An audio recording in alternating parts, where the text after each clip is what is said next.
इश्क और इज्जत। एक गरीब लड़के की प्रेम कहानी। कहानी का नाम इश्क और इज्जत। स्थान एक छोटा सा गांव, उत्तर प्रदेश। स्थान एक छोटा सा गांव, उत्तर प्रदेश। मुख्य पात्र राजू, एक गरीब बढ़ई का बेटा, ईमानदार और मेहनती। नेहा, गांव के प्रधान की बेटी, पढ़ी लिखी, समझदार। राजू का बचपन संघर्षों में बीता। उसके पिता एक मामूली बढ़ई थे और मां दूसरों के घरों में काम करके घर चलाती थी। राजू पढ़ाई में होशियार था, लेकिन हालातों ने उसे स्कूल छोड़कर कम उम्र में ही काम पर लगा दिया। एक दिन गांव के स्कूल में लकड़ी का काम करने गया तो वहीं नेहा को पहली बार देखा।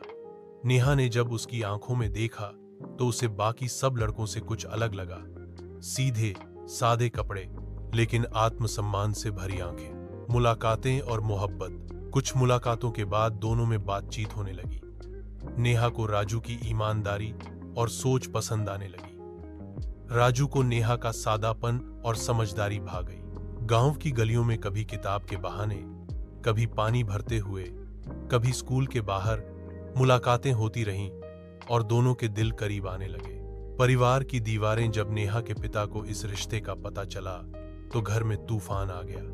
एक बढ़ई का बेटा हमारी बेटी से शादी करेगा, ये कैसे हो सकता है? यह उनके शब्द थे। राजू को बुलाकर अपमानित किया गया। नेहा को शहर भेज दिया गया पढ़ाई के नाम पर, लेकिन असल में उन्हें अलग करना मकसद था। संघर्ष और बदलाव। राजू टूट नहीं पाया। उसने अपने हुनर को हथियार बनाया। शहर चला गया। वहां उसने फर्नीचर डिजाइनिंग का काम सीखा। धीरे धीरे उसका छोटा सा वर्कशॉप खुला, फिर एक कंपनी में बदला।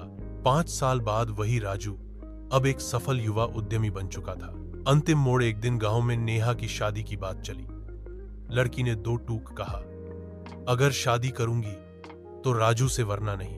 अब हालात बदल चुके थे। लोग राजू की मेहनत और इज्जत को जानते थे। प्रधान ने खुद आगे बढ़कर रिश्ता तय किया। अंतिम शब्द राजू और नेहा की शादी हुई। लेकिन यह सिर्फ 2 लोगों की मोहब्बत की जीत नहीं थी। यह सम्मान, आत्मविश्वास और सच्चे प्यार की जीत थी। अगर तुम चाहो तो मैं इस कहानी का नाट्य रूपांतरण, शायरी संस्करण या वीडियो स्क्रिप्ट भी तैयार कर सकता हूं।